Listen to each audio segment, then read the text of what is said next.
and will continue to live here. What makes them more valuable than us? I think that's the moral question that each and every one of you should consider. Because at the end of the day, what we're really asking for is to have a right to live our lives with the quality of life. That should be a right afforded to every one of us. Thank you.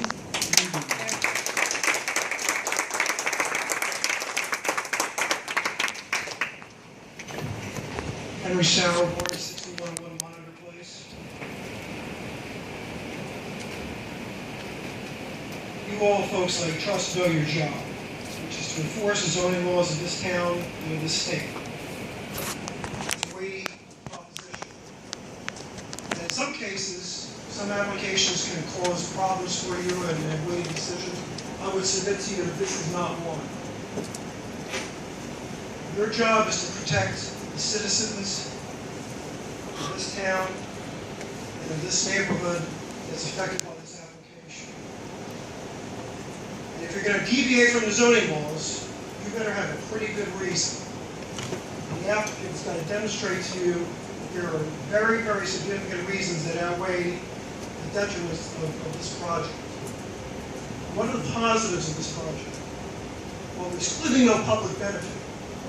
You're not building a clinic, you're not building a school, you're not building low-income housing or senior citizen housing.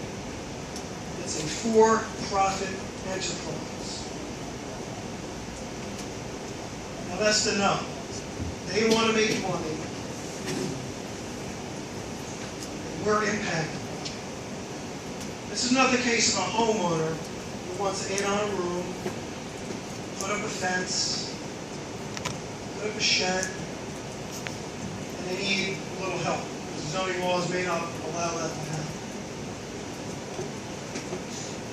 Here they want 11 variances, not just one or two, and not just a little help. They want a lot of help. And why is that? Well, they want to make money. They want to erect something that's really not appropriate and to scale for this particular lot. And why? Because they want to squeeze in more parking and more units so they can make more money. And you shouldn't let them get away with it. The zoning requirements are there for a reason.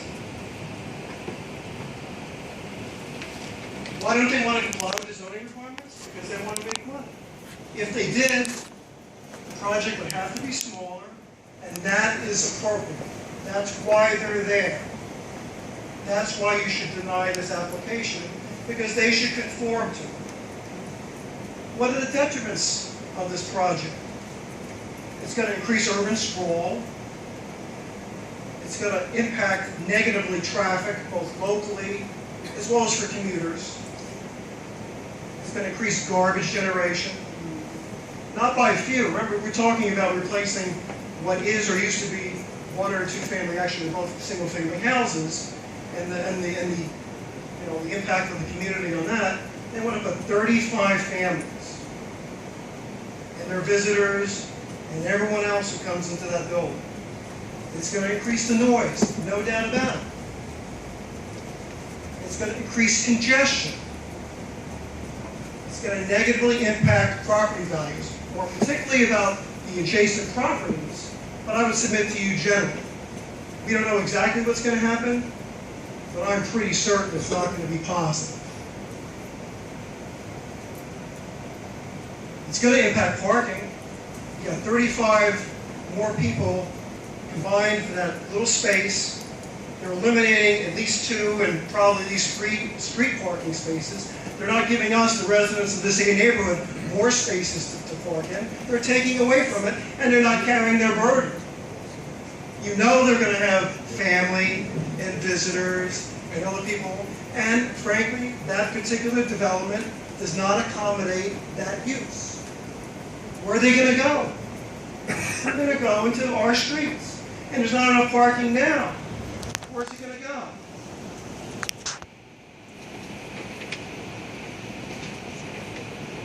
Visually, it's a monstrosity. that's obviously, that's my personal opinion, but there's nothing beautiful about that proposal. And the burden on our municipal services, 35 people, potential fire alarms, police visits, impact on the schools. They say 3 or 4 or 5, if I heard the testimony correctly. I don't think that's realistic. Who pays for that? We do. Each of us living here in this town can have the most populous state in the Union, the most densely populated state in the Union, the most densely populated county in the state, the most densely populated community in Hudson County, and they want to squeeze more development. It's really, really inappropriate. In sum, this project, this application, as it's presented to you, will impact negatively on our neighborhood. It's going to damage it irreparably as to what it's compared to now. Clearly, the detriments of this application outweigh its positives. More than 24 years ago, I scoured Hudson County to find a place to live and to raise my family. I went all over the neighborhood, North Bergen, Hoboken, Weehawken. I settled on West New York, and particularly I settled on Monitor Place. It's a unique neighborhood. It's a beautiful neighborhood. I would submit to you that the approval of this application will destroy much of what brought me personally, as well as my neighbors, to live in this neighborhood. And if it's approved, it will greatly diminish the quality of our life in this neighborhood. And I think you can tell, clearly, by as long as this has dragged on, this particular application, and the level of interest, and the comments, and the concern shown in this application should show you that my views are not unique or wrong. The town of West New York does not need this project. The residents of Monitor Place and the surrounding area don't want it. And I would submit to you that it is within your authority and the proper use of your discretion to reject this application as it's been presented to you. Thank you.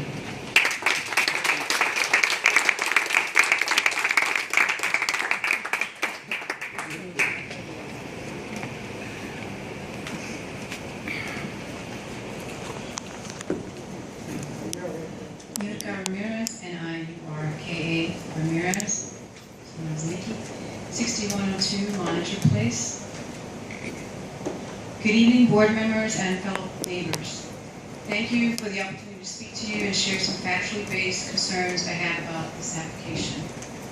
With all due respect to the so-called experts that do not live in West New York and are hired by the developer for their testimony, I believe that we, the residents of Monitor Place, Highland Place, and neighboring streets are the experts on what it's like to live in this community on a day-to-day basis. I have lived in West New York for over 35 years. I'm a graduate of Memorial High School, class of 1986, with a master's degree from Columbia University. I have lived in New York City, Weehawken, Guttenberg, North Bergen, and South Jersey.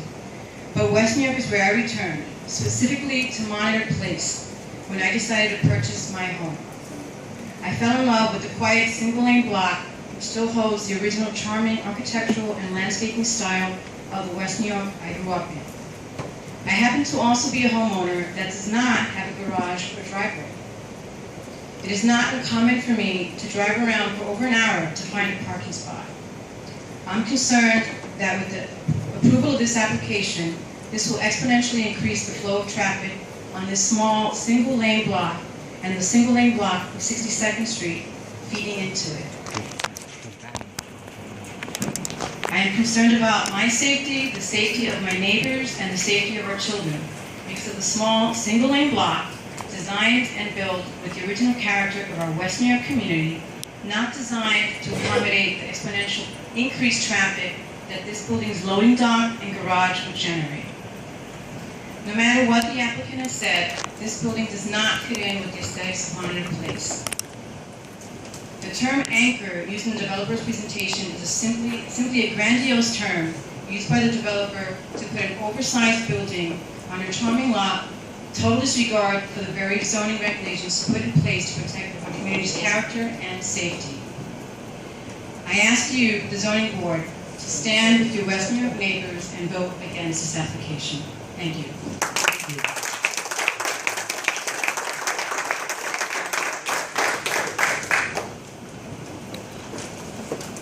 Lori Sauerborn, 6101 Monitor Place. I came here to speak to you both personally and professionally. Personally, as my husband said earlier, I've lived in our house for 24 years. I raised 4 sons, still raising 4 sons there. They learn to ride their bike down Monitor Place. They play wiffle ball all the time, as my neighbors will attest to. They're in the street playing. They're not the only children on the block. We have a toddler down the street. We have a toddler and a child up the street. Children down at the end of the block. A toddler right across the street. There's a lot of children around. We do not need congestion of traffic or anything on that street. It is a quiet, family-oriented neighborhood, and it needs to stay that way. Professionally, I work in the school systems, and I work in 6 elementary schools, and I can attest to you the overcrowding that's happening in the schools is just incredible. With the building of the riverfront and all of the number of students that are coming into our schools, we're talking about 29 to 30 kids in a classroom in September. That's outrageous, I think. It's a detriment to our children. And, you know, I know there's going to be children in that building. And as somebody had said the last meeting, there's going to be a lot of children in that, because I also do interviews with the parents, and there are many, many children in 1 or 2 bedroom apartments. They are crammed in there. That's how they live in West New York. I can personally tell you that after doing all these interviews. I plead with all of you to really consider everything that's being said tonight, to keep that area the way it is. It's how we wanted to live. It's how it should be. It's the right thing to do. Thank you.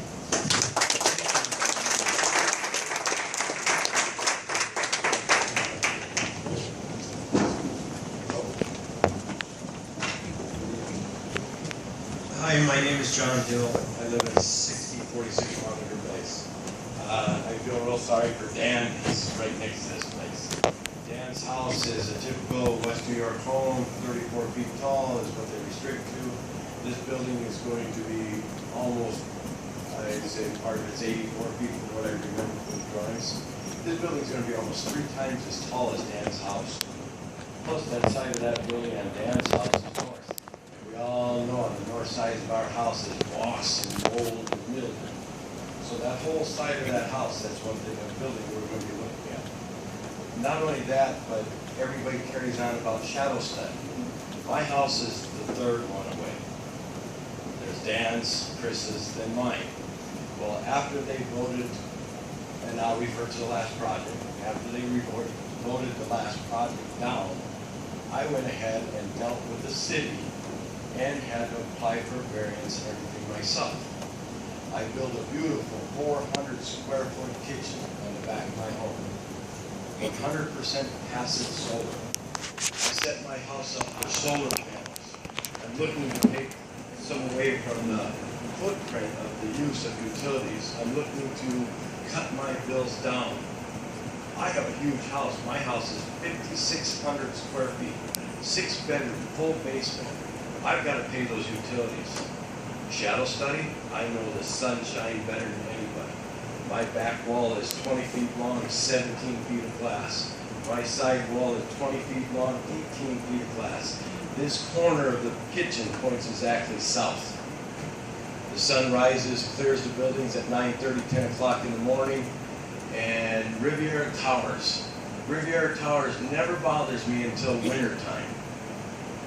During the middle of winter, the sun hits behind it at 11:30. At 12:45, it clears the building. The sun shines in through my kitchen windows in the winter, it goes all the way across. And my kitchen becomes 10 degrees warmer, saving my utility bills. They put this building up there. I might as well rip all my electric appliances out. I might as well close in all the windows because I'm gonna freeze my ass off and my electric bill's gonna be high as hell. And it's gonna do the same thing to everybody there. The first 3 properties next to this property are some of the most expensive properties in West New York. We don't have 25 by 100 lots. We have 50 by 100. Our backyards are 400 square feet of beautiful lawn, full mature growth trees.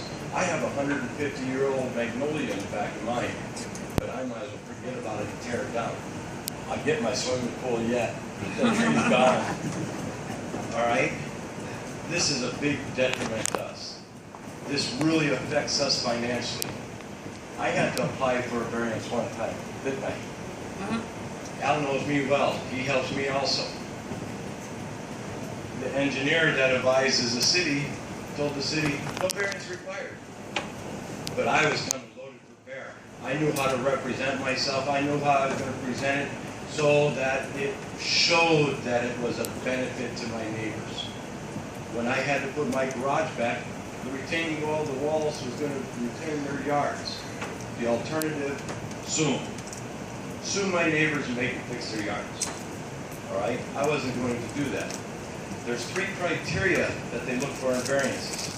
The most important one to me was how did it benefit my neighbors? I would have got my variance approved because I was benefiting my neighbors, not costing them money or hindering them. These people, again, are trying to crowd as much living space into the smallest space they possibly can.